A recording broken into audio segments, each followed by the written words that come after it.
क्या क्या क्या क्या कर रही है? Facebook live. हाथ में संविधान क्यों उठा लिया देश के कानून मंत्री ने? 2019 की लड़ाई है, लेकिन 4 वर्ष पूरे होने के बाद हमारे साथ कानून मंत्री जी मौजूद है और हाथ में संविधान है। ऐसी नौबत क्यों आ गई है कि आपको? ओरिजिनल संविधान है, श्रद्धा मना अंजना ओम कश्यप जी, ये है मौलिक संविधान, जिस पर सारे नेहरू जी से लेके राजेंद्र बाबू से लेके हस्ताक्षर हैं। ये देखिए, यहां पर देखिए, ये है नेहरू जी, ये है राजेंद्र प्रसाद, ये सभी मेंबर्स के हस्ताक्षर हैं। ये क्यों हुआ? जब संविधान बना तो नेताओं ने कहा इसको ऐसे ही एक कागज की किताब के रूप में पेश कर दें या भारत की परंपरा, भारत की विरासत का जिक्र करें। तो नंदलाल बोस जो फेमस पेंटर थे, उनको कहा गया इसमें आकृतियां भरो।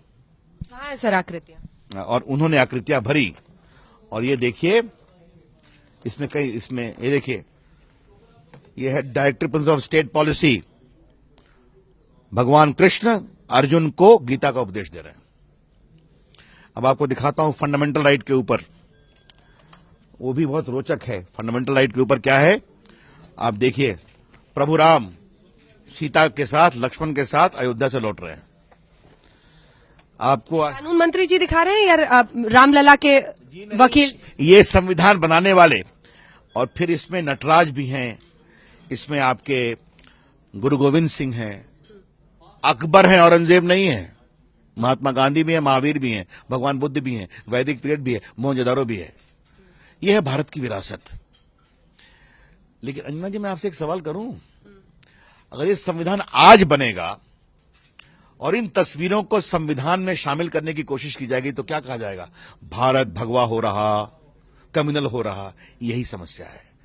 तो ये मैं आज दिखा रहा हूं फेसबुक पर कि जो हमारे वामपंथी मित्र कॉन्स्टिट्यूशनल नेशनलिज्म की बात करते हैं, तो उनके लिए थोड़ा सा सबक चाहता हूं कि संविधान की मूल भावना क्या है, तो इसे भी देख लें। कानून मंत्री जी, वैसे तो आपसे दलीलों में बहुत मुश्किल होता है सामना करना, लेकिन एक दलील आपकी इस बात पर मैं दूं।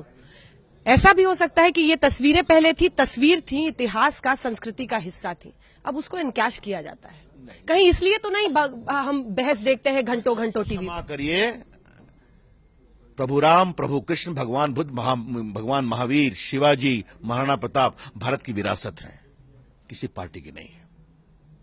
हां, ये हमारा विनम्रता से आरोप यह है कि कुछ लोगों के द्वारा इनकी चर्चा करने पर भी सांप्रदायिक बातें की जाती हैं। विवेकानंद भारत की परंपरा है, महर्षि अरविंद भारत की परंपरा है, और ये बात मैं बहुत दिल ठोक कर बोलता हूं।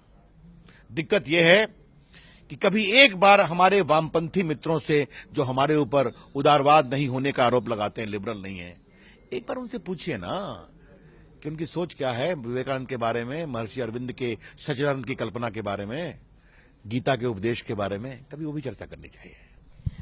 एक दो आखिरी सवाल है, क्योंकि फेसबुक के हमारे दर्शक जुड़े हुए हैं और आपकी काफी लोकप्रियता है फेसबुक पर, आपको लोग बहुत देखते हैं और सुनते हैं।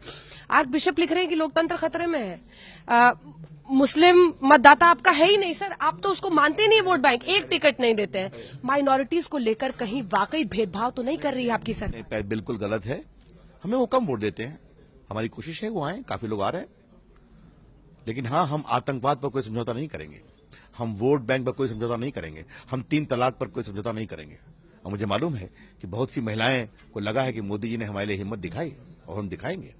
लेकिन जो आर्क बिशप की बात की, उन्होंने खुद क्लैरिफाई कर दिया है, आपने देखा होगा, उन्होंने खुद क्लैरिफाई कर दिया है ना आर्क बिशप ने, कि हमारा कोई मोदी जी का विरोध नहीं है। तो मैं उस पर कोई टिप्पणी नहीं करना चाहूंगा।